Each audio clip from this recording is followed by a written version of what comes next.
जिस तरह से प्रधानमंत्री मोदी जी इस देश के सबसे भ्रष्ट नेताओं को ईडी और सीबीआई से डरा के या पैसों का लालच देके दूसरी पार्टियों से तोड़ के अपनी पार्टी में शामिल कर रहे हैं, क्या मोहन भागवत जी उनसे सहमत हैं?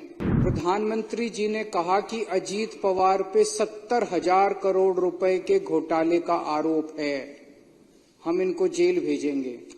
27 जून 2023, 5 दिन के बाद 2 जुलाई को उनको अपनी सरकार में शामिल करके उनको उप मुख्यमंत्री बना दिया। मैं इनसे पूछना चाहता हूं, कुछ शर्म आती है?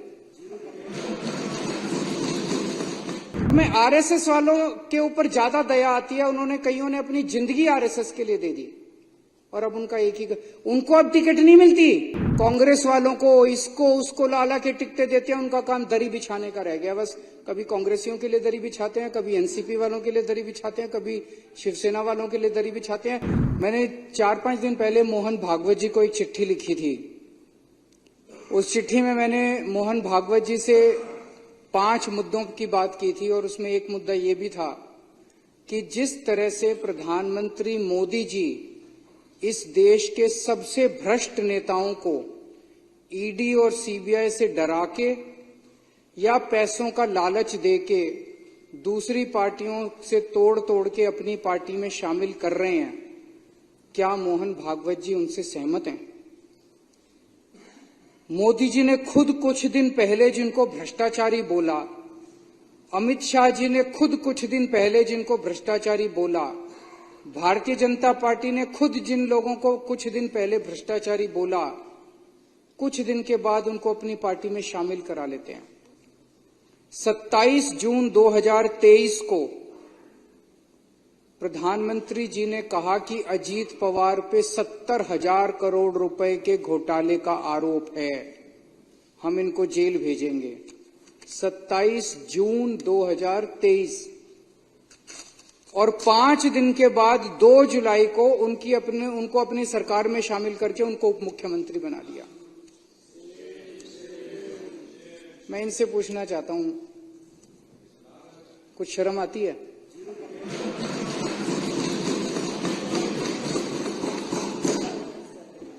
चलो हम तो सारे के सारे खराब हैं, पर आपका प्रधानमंत्री 27 जून को जिस आदमी पे 70,000 करोड़ रुपए के भ्रष्टाचार का आरोप लगाता है और 5 दिन के बाद 2 जुलाई को उसको अपना उप मुख्यमंत्री बना लेता है, क्या मुंह दिखाते हो यार? जब अपनी गली में अपने घर जाते हो आप लोग, पूरी दुनिया को क्या मुंह दिखाओगे कि ऐसी पार्टी में आप लोग हो?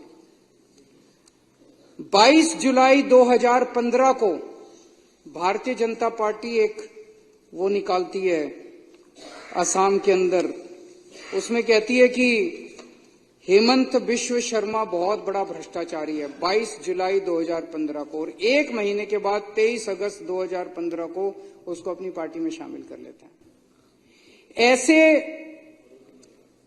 25 नगीने हैं मोदी जी के, हीरे हैं जो चुन चुन के मोदी जी ने दूसरी पार्टियों से इकट्ठे किए हैं।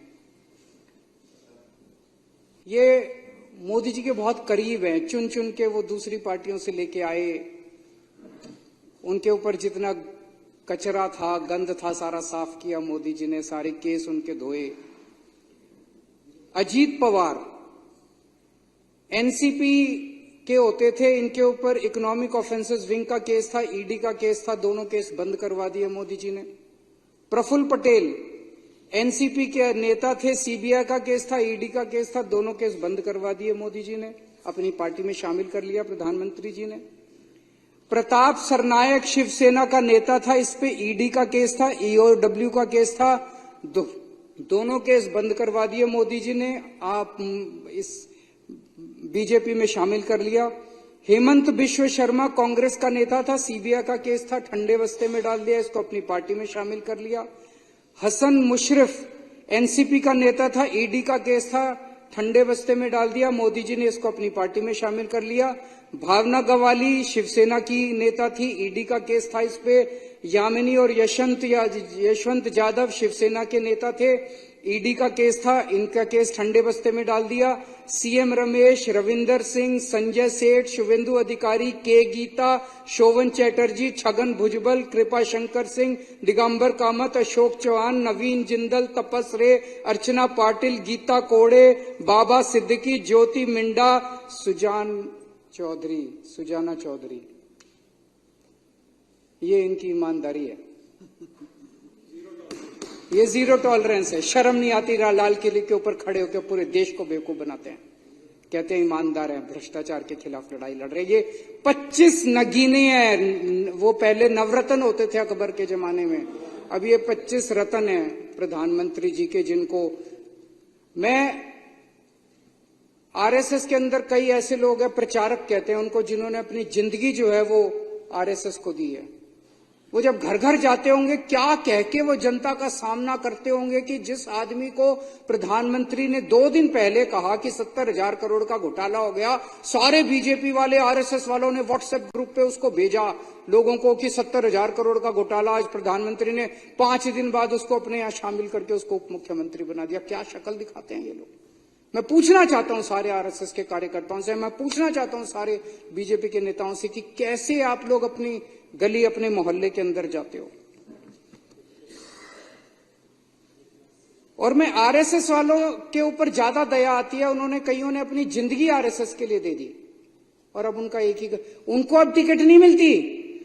कांग्रेस वालों को इसको उसको लाला के टिकटें देते हैं, उनका काम दरी बिछाने का रह गया बस।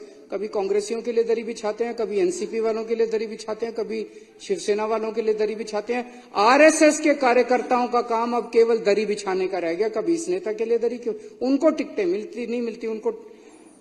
इसके अलावा इन्होंने कई सरकारों की चोरियां की, टॉपल किया, सरकारों को उखाड़ के फेंका। मार्च 2016 से लेके मार्च 2024 तक प्रधानमंत्री मोदी जी ने 13 राज्य सरकारों को 15 बार गिराने की कोशिश की और उसमें से 10 सरकारों को गिराने में सफल हो गए। ये सरकारें नहीं गिराई, ये सरकारों की चोरी की है। ईडी और सीबीआई को भेज के, उनको धमकी देके, उनको लालच देके, पैसे से खरीद के